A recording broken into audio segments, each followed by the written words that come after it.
Glorious Purpose, Episode 1 of Loki takes us back in time to 2012 as we see the moments following Loki escaping from the Avengers in Endgame. Loki finds himself in the Gobi Desert in Mongolia. It doesn't take long before soldiers show up, claiming to be part of the Time Variance Authority. They're ready to arrest Loki and slow down time after an nasty blow as they prepare to reset the timeline. The Tesseract is taken too, while Loki is thrown into an elevator with a four-armed robot. After disintegrating his clothes, Loki is taken down to sign documents confirming everything he's ever said. Well, this place is the Time Variance Authority, and their inception is all part of what was once a vast multiversal war. With different timelines battling for dominance, the Timekeepers managed to stop all this with a sacred timeline. These variants are those who deviated from their original path, and the TVA are there to set time back where it should be. We then skip back in time to 1549 to the Aix-en-Provence in France. A small girl runs scared, but she points out to the TVA, and in particular a guy called Agent Mobius, that the devil is responsible for what's befallen them. Midway through talking, a man steps through a doorway and hands over a file about Loki. Interestingly, Loki brings up a lot of good points while standing on trial. While he's questioned about the sacred timeline, he brings up the Avengers and how they jumped back through time to distort the timeline. Apparently the Avengers rewriting history was supposed to happen, so they get a free ticket. Loki leaving the timeline, however, is not. And yet if it wasn't for the Avengers, then he wouldn't have been able to leave, so a bit of a paradox there. Anyway, Loki is found guilty, but just before he's taken away, Agent Mobius shows up and saves his life. Loki is in no mood to negotiate, though, and scoffs at the notion of the TVA being in charge. More exposition ensues as Mobius confirms his job is to track down dangerous variants. For now, Loki is shown the best hits of his life, but when he questions the different moments of messing about with time, Mobius dodges the questions and gets back to the focus subject here, Loki. Loki is even shown instances from the future too, with his mother killed. Apparently this is supposed to happen, with specific emphasis on Loki's traits about causing pain and mischief, so others can achieve their best selves. While Mobius is distracted, Loki manages to slip away and uses the teleporter to find the desk worker called Casey he spoke to briefly earlier in the episode. This guy is incredibly dumb and apparently has never heard of a fish before. He also has the Infinity Stones tucked away in his drawer too. With the Tesseract in hand, Loki questions whether the TVA really are the greatest power in the universe. As Loki moves back to the room he started in with Mobius, he sees his own death play out at the hands of Thanos. This is the conclusion to his timeline, of course. Eventually Mobius shows up and confirms why they're using Loki after all. It turns out the variant they've been tracking is actually Loki himself. We then jump to Oklahoma 1858. The TVA show up to track their target, but this hooded figure drops a lantern on the ground and watches as everything burns. It's Loki, right? Surely it's Loki. Is it any surprise a show about Loki would have you guessing motives and true intentions during every scene? This week's deep dive into Loki's time at the TVA does just that, and our recap helps get a better sense of all the tomfoolery. After all, we are dealing with the god of mischief. As always, this Loki Season 1 Episode 2 recap includes spoilers for both the show and related Marvel films. The second episode opened with a quick recap of the premiere, where Loki was last seen escaping his chat with Mobius, before returning to the memory displaying room to see his eventual death in Avengers: Infinity War. Oh, and we also got the reveal that the on-the-loose variant who just murdered a bunch of Minutemen in 1858 Oklahoma was another version of Loki. Fun times. Our Loki and the TVA, the latest variant attack kicked off at a Renaissance fair taking place in 1985 Wisconsin. A group of Minutemen casually strolled into the fairgrounds and used their Nexus energy tracker to follow the variant into a dimly lit tent. After realizing they've walked into a trap, the commander of the group, Hunter C-20, gets touched by a glowing green finger and begins fighting the rest of the team. As we learn later in the episode, the variant is indeed possessing the person and continues to do so until, well, they've decided they've had enough and exits a now unconscious body. The variant grabs the commander, opens up a time door, and strolls right on out of 1985. But what does this have to do with our Loki? Understanding our Loki is the key to understanding the variant, or as Loki likes to assume, the lesser Loki. This is a plan Mobius puts forth early on and eventually proves successful. A team including Loki, Hunter B-15, Mobius, and a group of Minutemen is assembled to return to the 1985 incident to find any noteworthy clues. Once there, Loki goes on an elaborate tale of being aware of your surroundings and playing into traps by blindly following leads. Mobius calls Loki's bluff, and the group exits as a Nexus charge is released, restoring the area to its natural state on the sacred timeline. Like most things that fly out Loki's mouth, there's most likely some truth to what he was saying. As we see in the next set of scenes of Loki studying up on past case files of the variant, Loki is still reeling from his discovery from the previous episode. In a world-space existence, where the Infinity Stones are mere paperweights, the timekeepers who rule over the TVA are the most powerful beings in existence. Loki wants to meet them, and better yet, overthrow them for his own desires. Based on his chat with Mobius later in the episode, we see Loki is not a fan of the three magic lizards and their complete control over the TVA. It turns out Loki is a big fan of free will. And Mobius is a big fan of jet skis. The variant secret, we do have to bring up some timey-wimey rules that the show made sure to detail. Nexus charges are bomb-like devices that prune an altered area and remove anything that altered the timeline. That dial thing all the Minutemen have on their arms that has the orange timeline and the red outward moving branches? If a Nexus event passes the red line, the Nexus event can no longer be reset. Loki discovers a file on the eventual destruction of Asgard in Thor Ragnarok after he fails to get classified information on the TVA's creation. It's traumatic for Loki, but hey, this is where he discovers the variant secret. An area world that's annihilated or completely wiped of existence by an apocalypse is the perfect hiding spot for a variant to shield their nexus. And what you change or the people you interact with don't matter, as they will all be gone within the hour anyway. Your presence changes nothing. Mobius and Loki head to Pompeii, Italy, in 79 AD to test the theory. Long story short, no Nexus energy is detected even after Loki releases a few goats and throws some food around. With that confirmed, the duo starts searching through Apocalypse case files between the years 2047 and 2051. This corresponds with the manufacturing date of the blue kablooey candy found at a previous variant attack. And bam! One disaster fits the description. After reluctant permission from the judge, the usual crew gears up and heads to Haven Hills, Alabama, where a Category 8 hurricane is set to destroy the town and everyone caught in its path in 2050. The town is sheltered in the massive Rockskirt shopping center and warehouse where the variant is likely hiding. You know, not outside where a water tower just slammed into an electronic billboard. The time-traveling team enters Rockskirt and split up into teams, while the variant watches from the security cameras above. A timer for 20 minutes is set by the variant on some sort of TVA device. Hunter B-15 goes with Loki, while Mobius leads the rest of the team. Mobius eventually finds the kidnapped commander from the start of the episode in a catatonic state, repeating the phrase, "It was real. Something is going down." Hunter B-15 and Loki encounter a shopper that transports his green energy to Hunter B-15. It looks like the variant Loki can speak through other people. Loki meets Loki, kind of. There's a lot of revealing back and forth between the two as the variant Loki continues to switch bodies with random shoppers. Ultimately, Loki proposes a deal with the variant to take action against the timekeepers, but the variant, who makes it clear they believe they are the superior Loki, declines. They have other plans. After some fighting and some passing of time, Loki regains consciousness, while the variant tinkers with another TVA device nearby. With a minute left on the timer, the variant takes off their mysterious hood and reveals themselves as Lady Loki. In that same moment, Lady Loki's timer and plan take effect.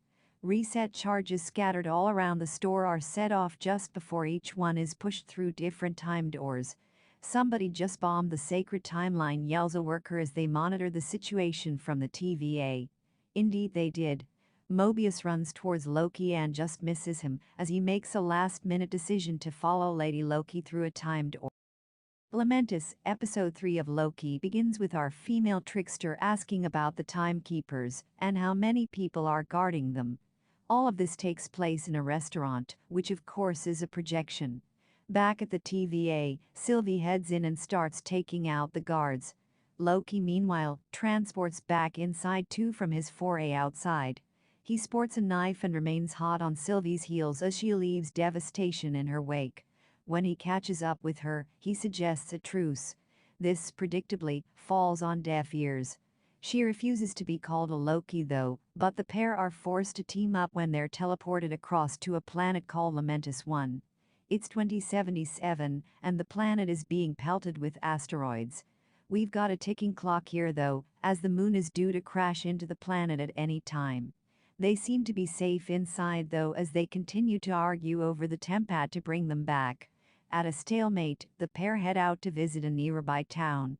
On the way, they talk exposition about locus and name aliases before eventually making it to this shanty town, bathed in neon purple light. They need a massive power source to charge the tempad up though, and this neon light won't do.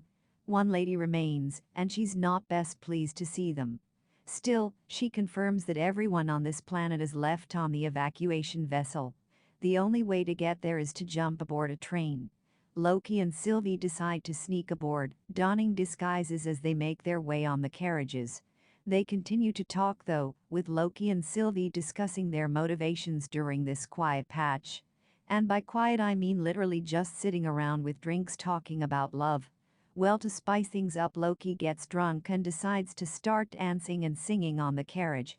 Eventually the guards arrive to arrest him though, given he doesn't have his ticket. This inevitably results in a fight breaking out between the guards as they square off against Loki and Sylvie. Eventually the pair thrown out, which subsequently destroys the tempad. While sat together, the pair decide to hijack the Ark, and in doing so that means, yep, you guessed it, more walking. Anyway, on the way we learn that the variants at the TVA are just normal people. They weren't actually created by the timekeepers after all. The pair make it into town and prepare for the worst as this moon looks set to crash into the planet. Loki is knocked down, and with everything looking hopeless, Loki uses his telekinesis power to stop a falling piece of building hitting them. It's no good though, they run out of time and watch helplessly as the Ark crashes down. The Nexus event, episode 4 of Loki, begins in Asgard, with a very young Sylvie being snatched up by the TVA, and, more specifically, Renslayer. Her disappearance from Asgard is swiftly answered with a timeline reset. It turns out her life was a big enough deviation from the sacred timeline, hence why she was taken. Back in the present, Renslayer and Mobius come under fire from the Timekeepers. With Sylvie and Loki still on Lamentis, they await the end of the world. As the moon smashes into this planet, a good bit of Deus Ex Machina sees the TVA jump in and conjure a couple of portals, allowing the pair to escape and head back to TVA HQ. Once there though, Loki is forced to face the punishment of a time loop involving Sif. Specifically, she repeatedly shows up and punches him in the face. However, he manages to break the loop by opening up and admitting his true feelings. This conversation soon ends though with her informing him that he'll always be alone. Eventually Loki is brought in to talk to Mobius. He decides to cover for Sylvie, whom he eventually learns is still alive. It's obvious Loki has grown close to her during the past episode together, and he claims their interests are aligned. Loki runs out of patience and eventually tells Mobius the truth about the TVA. He pleads with Mobius to see reason, going on to mention how everyone at the TVA are variants kidnapped from the timeline. Although he brushes it aside, it's obvious a small part of Mobius is reeling over what he's been told.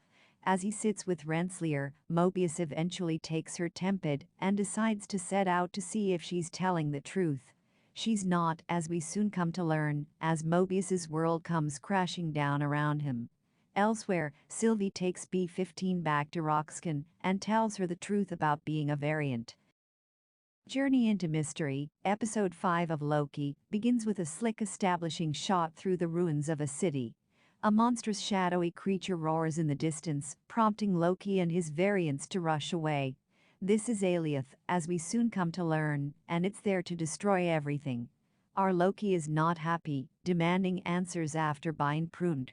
As we soon find out, these different variants of Loki were taken from their timelines by the TVA and pruned. Among those is Kid Loki, who actually killed Thor in his reality. There's a variety of other tales traded as the variants make it to an underground lair, eventually leading Loki to make a big decision. He's going to head out and stop Aliath. Walking away from the booming laughter, he opens the vault door to uncover President Loki and his cronies, who head down to the underground chamber with the others. Having stopped Renslayer, back in the TVA, Sylvie questions her just what's going on. According to Renslayer, the branch timelines haven't been destroyed per se, they've just moved across to avoid at the end of time. Apparently the timekeepers are trying to turn that into a utopia, but the verdict is still out on that one. Sylvie and Renslayer work together and use the projection of Miss Minutes to concoct a new plan. Specifically, they intend to use a time-void spacecraft to travel to the end of time. Of course, Renslayer isn't one to trust, and she soon brings her goons in to try and capture Sylvie. Well, she has other ideas and instead decides to prune herself. Sylvie inevitably shows up in this void arena, where Mobius happens to be driving a car. How? Who knows, but it's a nice moment nonetheless. He saves her from certain doom, and the pair drive off together. At least to begin with anyway. Sylvie convinces Mobius to head back as she wants to confront the creature. Of course, that's easier said than done given Aliath can devour objects and creatures in record time. Just to show off its impressiveness, an entire boat is zapped into this void, allowing the creature to devour everyone on board without a second thought.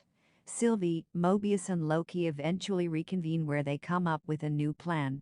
Sylvie is convinced that the real ringleader is behind the cloud monster, and this is just standing guard, like Cerberus acting as the guardian to the underworld. Sylvie intends to enchant the monster, with Loki deciding to stick around and help. Alligator, Classic and Kid Loki all head back to their lair to wait it out. Mobius meanwhile heads back to the TVA with the intent of burning it to the ground. Loki and Sylvie head down to face Aliath. However, Classic Loki uses his powers to conjure forth an entire holographic town because he's stronger than he realizes. Ignoring this contrivance for a second, it doesn't last given classical Loki is killed. Or is he? Is this another fake out? You can never tell with this show. Anyway, it's enough of a distraction for Sylvie and Loki to uncover their next destination, a spooky-looking castle for all time. Always, episode 6 of Loki season 1 begins this finale with a cacophony of noise. This noise soon manifests itself into a variety of different speeches through time before converging on Sylvie and Loki. They find themselves faced with a strange castle ominously floating through space. The pair eventually head up to the castle where the holographic Miss Minutes awaits them. They're in the citadel at the end of time, about to be offered a deal by He Who Remains. Specifically, this deal includes the chance for Loki to rewrite history. In this alt timeline, he'll be offered a chance to win the Battle of New York and kill Thanos. He's even offered the gauntlet too. It seems too good to be true though, and both Loki variants can sniff out a trap. When Miss Minutes leaves, doors open to reveal a robed man intent on talking to them in his office. This is Kang, as we soon come to learn, and now we get a good look at Phase 4's big bad. Sylvie immediately takes a swipe at him, given he's allegedly just flesh and bones, but he easily thwarts their threat by teleporting around. It turns out Kang already knows everything that's going to happen, boasting that he's all-knowing and paved the road for them to face him. Back at the TVA, Miss Minutes returns and hands over files for Renslayer. They're not what she wants but are apparently documents she'll find more useful. Mobius suddenly shows up in her office and confronts Renslayer over her betrayal and the truth about the TVA. After some convincing, she decides not to kill Mobius after all. She's going to go in search of free will instead. At the end of time, Kang discusses how he discovered universes stacked atop one another. This allowed him to communicate with his other variants and come to a peaceful agreement. At least for a while anyway. Eventually these different variants disagreed, and this led to an all-out war. The beastie Aliath was actually created by all these tiers in reality, and is capable of eating time and space itself.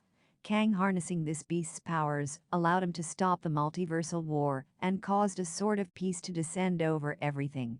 The catch-22 here though comes from Loki and Sylvie's current choice. If they decide to kill this conqueror and stop the TVA, then his variants will come in, and they'll be stuck with multiple devils to try and stop. The alternative is that Sylvie and Loki take over and run things. Kang is too old now, and he allegedly doesn't have any knowledge beyond this point. This is it. Sylvie wants to kill him, while Loki is not so sure this is a good idea. The two inevitably fight, the end of which results in Sylvie killing this variant. In doing so, Loki heads back to the TVA and unveils the bad news to Mobius, who doesn't recognize him. New branches are cropping up all over the timeline, and countless different versions of Kang seem to be arriving. As Loki looks up, he stands back in shock as he notices a statue of this conqueror has been set up in the TVA. The end has begun. So now it becomes clear that the big bad of Marvel Phase 4 is going to be Kang the Conqueror. He's the one who's been orchestrating all of this, and there's an almost symbiotic link to the way he's killed off with the way Thanos was at the start of Endgame. Now, I'm not completely clued up on Marvel lore here, but surely if the timelines have been rewritten, then is Loki still scheduled to be killed by Thanos in the future? Or has this been changed now? Loki has been a bit of a rough ride at times, but in the end the finale just about captures what makes this universe so enthralling. Sure, there's a lot of exposition, but to be honest it works quite well to end things with an ominous sign of things to come. Not every show needs to finish with a big bombastic fight, and the subdued conclusion to this one does set the stage for Phase 4 to finally begins. This is a far cry from the best in the genre, especially when it comes to time travel shows, but there's certainly some goosebump moments for fans as the big bad is revealed. It'll be interesting to see how that affects everyone else on Earth and all our other heroes. How will this tie into the Eternals and the other Marvel films too? My knowledge of Marvel isn't as extensive as others, but if I'm correct then all these branches have been changed to see Kang conquer all. So does that mean every timeline and every hero on Earth is now conquered by him? Do comment below if you're well versed in this, and we'll happily update the recap to accommodate this info. In the meantime, this final episode sets things up nicely for Phase 4, with some good character growth for Loki across the season. Sylvie has been much more of a mixed bag, while the wacky variants and ideas work reasonably well across the season, if you can take to the contrived nature of some of this. Personally, WandaVision is the better show and the time travel ideas here don't always work that well. Still, this is at least better than Falcon and the Winter Soldier. With the show certain to return for Season 2, it does help to numb the sting of that cliffhanger ending at least.